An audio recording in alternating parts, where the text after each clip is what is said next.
Okay. Okay. Yeah. Okay. I figured something was going on.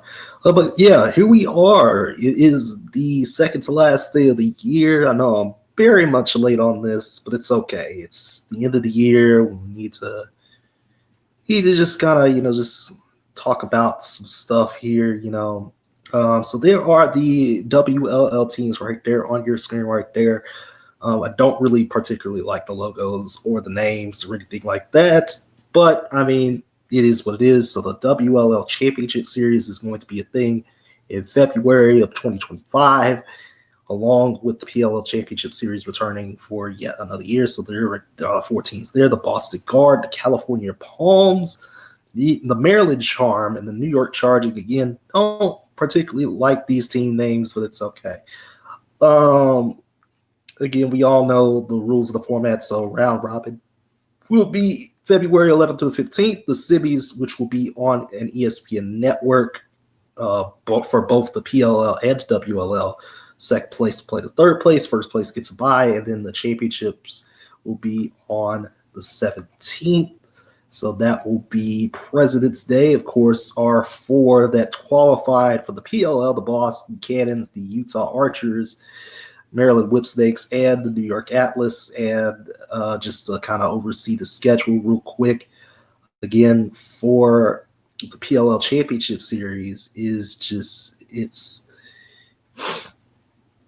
honestly, it's got some late games. Of course, it's going to be in DC yet again, but I mean, yeah, so as that loads up here real quick, man, let me tell you, I don't know what's going on. There's been some trades and stuff like that in the PLL that I didn't list on here.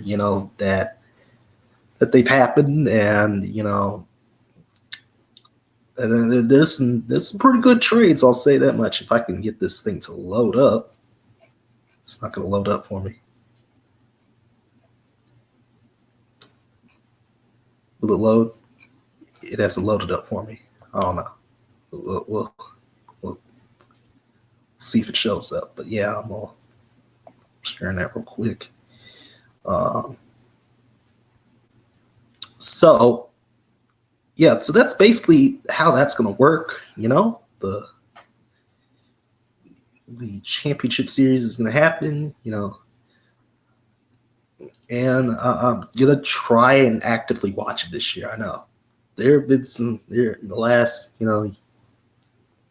couple of years that just have not made the effort to watch sixes lacrosse. But and I already said, and I've said it multiple times. If I want a women's league to follow, if I want to follow a women's lacrosse league, I want to make sure that it's box lacrosse specifically. We can have sixes, but I mean, that's just like the meme where it's like I want McDonald's, and you have McDonald's at home, and the McDonald's at home is just sixes lacrosse. But yeah, all of because the semis and the finals are on at least an ESPN network anyway. Yeah, I'll go ahead and watch those. But other than that, don't particularly care. Don't particularly care about the the championship series and everything like that. Now I want to go to the NLL standings again. The biggest thing that has happened over the past couple weeks, aside from some milestones that are happening, like Buffalo raising their banner and beating the brakes off of Rochester a second time, which I watched a good chunk of that game. I mean, Burns, Smith. I mean, it's a dynamic duo.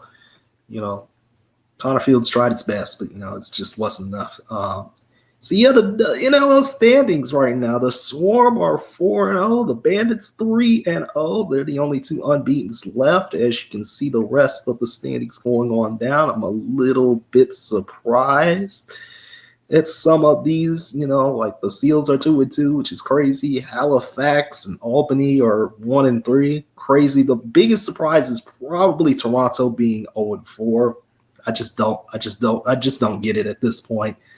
I really don't get it, but whatever, man. Again, the big thing is Tyson Bell. He got suspended. He's going to be appearing in court sometime in January for hitting a fan, towards the conclusion of Halifax's game a couple weeks ago. And, it's just very much unfortunate, that this happened. And, again, fans interacting with players, sometimes in some of these sports that I cover, has gotten a little bit crazy. And this is just another example. Halifax had to do some major cleanup, but ultimately, the news story kind of just died down, after like a week or two, as usual. Again, there have been some NLL, releases and trades and stuff like that as well that, kind of got us to where we are. But at the end of the day, I think, you just don't do the thing, you're not supposed to be doing. You're not supposed to be, just assaulting fans. I don't care if the fan, may have escalated it or anything like that. The whole story's already out there and everything like that. Again, you just don't do that. You just don't hit a guy with your stick like that, and then do other crazy stuff too. So, they're lacrosse has some guys that kind of play a little bit rough, but ultimately, playing a little rough, shouldn't stop you from enjoying the game. It shouldn't, being rough, is a deterrent a little bit. At the same time, you shouldn't be super rough, This game is sacred, don't want to do anything too crazy now. And last but not least, there have been some more schedules trickling out. I think all of them are out, but the most notable ones were like Virginia, North Carolina. I'm not sure if Notre Dame's is out yet. I'm not sure if Duke's is out yet or Syracuse is. I just named all the ACC teams because I can, but I do know Virginia's, they kind of lighten the load a little bit. They played Michigan last year. They're not going to play Michigan this year. Of course, the ACC is just going to be a gauntlet as usual. I wonder how Lars Tiffany and company are going to navigate this year because, they lost a lot of pieces to the PLL or the NLL or even to Summer Box,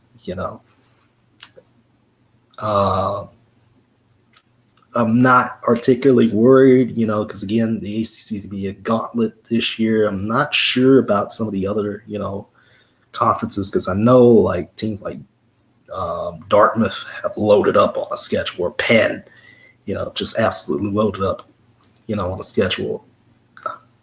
Teams like Hopkins, not sure yet. They had a good year last year.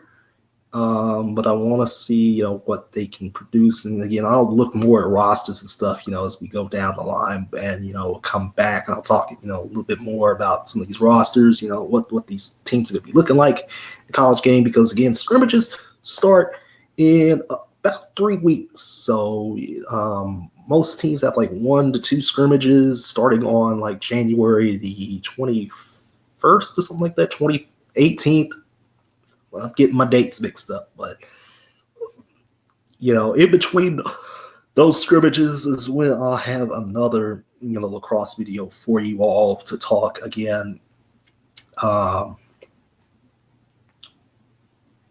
Again, I'm not particularly excited about some of this stuff, but I do want to talk about it, and I'm excited for WLL to exist. Again, I was skeptical at first because, again, it's sixes lacrosse, but, I want to watch it. I'm gonna try my best to watch at least the 2 games, the semis and the championship. I made a mix-up because I think the U20 World Lacrosse Championship this year, or for 2025, is in August. That championship is actually in August. I thought it was going to be in July. I made a mix-up there. So that's one thing I forgot in my notes. But yeah, other than that, smooth sailing. The NLL continues to keep on trucking as they want to be the next major league, but things like this, kind of hinder that a lot. So, you know, in any case, I'm gonna get on about it here, and I'll see you all later this week. So after New Year's, to talk NFL and basketball, because I'm a little bit late on some stuff there as well.